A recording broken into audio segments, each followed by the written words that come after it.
Hey there. I think I've been pretty clear about how much I dislike Donald Trump's Iran policy.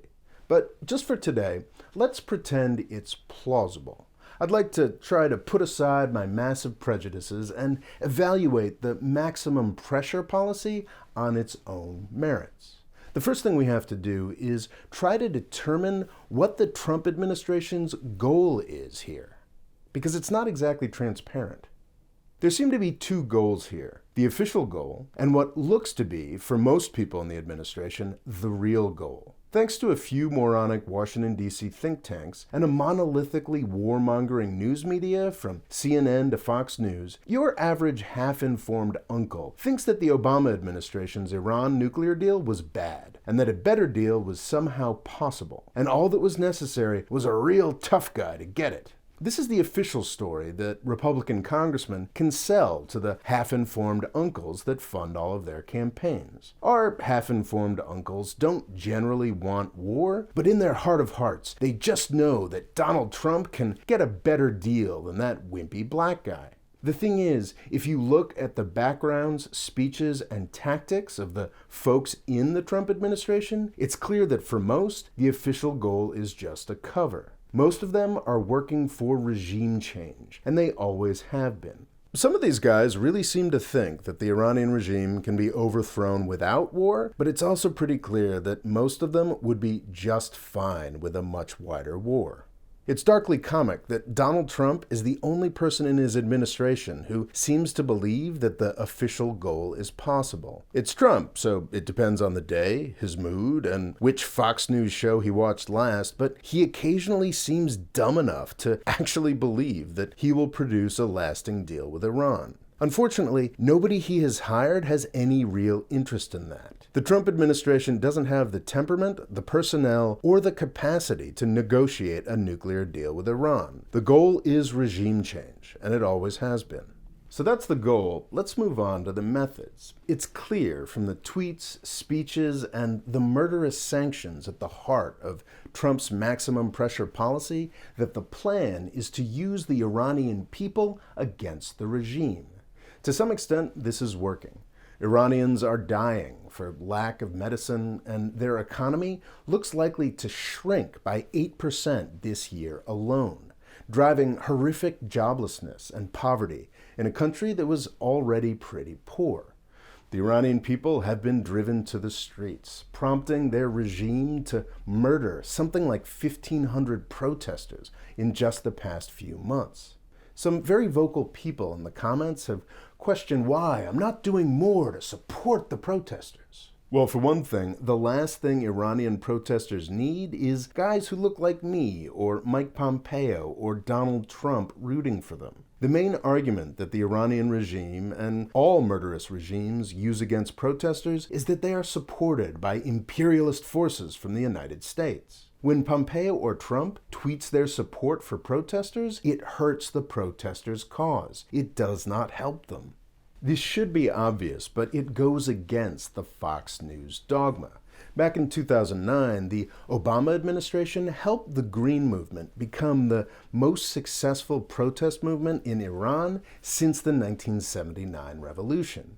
They did this precisely by not being too vocal and making it all about the United States. On Fox News, they called it weak. So Trump and Pompeo have been consistently cutting the legs out from under the Iranian opposition by tweeting their support and assassinating Iranian generals. I don't want to participate in that sort of thing on this channel. Also, the recent intensity is new, but anti-regime protests in Iran are not new. The Trump administration and its supporters have been arguing for over 2 years now that protests mean the regime is just about to fall. I made a video about Iran protests back in early 2018, and I don't like repeating myself. To be clear, I think that Iranians, like Egyptians or Saudis, that take their lives into their own hands to protest a murderous and despotic regime are heroic. They have my full support and admiration. But I know enough to not make a big deal about that. Let me be clear. Americans that make a big deal about supporting Iranian protesters are helping the regime kill those protesters. It's that simple. The Iranian people of today are caught in between two buzzsaws. On the one hand, they have the regime, which is mismanaged, brutal, corrupt, and an eager murderer of dissenters. On the other hand, they have U.S. sanctions that are crushing the economy, making things even worse for the people of Iran. The theory here is that the Iranian suffering we are causing is worth it, because they will eventually overthrow their government. Maybe it'll even work. But if the regime has murdered 1,500 protesters over the past few months, how many more will have to die before this plan works? This plan has also not been working in Venezuela for a couple years now. Between 1990 and 2003, this plan also failed in Iraq. Many claim that U.S. sanctions killed hundreds of thousands of Iraqis in the 1990s, and it all just functioned as a prelude to war. I'm afraid that that's what our Iran policy is as well. Just a way to generate another trillion-dollar war. But maybe I'm wrong. Maybe the Trump administration really does have the right mix of toughness and unpredictability to get the job done. The Iranian regime's horrific incompetence has made its fall look more likely than it has at any point since the Green Movement back in 2009. The 1-2 punch of the weak response to the Soleimani assassination, followed by their admission that they shot down a plane full of their own people, makes them look incredibly vulnerable. This is the time. They look weak. They look stupid. They look brutal and evil. The Iranian people are incredibly angry, and they have every right to be. If the Trump administration's plan of using the Iranian people against the regime was ever going to work, now is the time. But what if the Iranian regime still exists next week, or 6 weeks from now, or 6 months from now? Well, then we're going to have to concede that Trump's Iran policy has been a massive failure. All it has done is cost lives, increase tensions, risk war, and make an Iranian nuclear bomb much more likely rather than less likely. The 176 people that died on Ukraine Air Flight 752 have given Trump's maximum pressure policy its best chance for success. If it doesn't work now, it never will. This should be the Trump-Iran policy's last chance.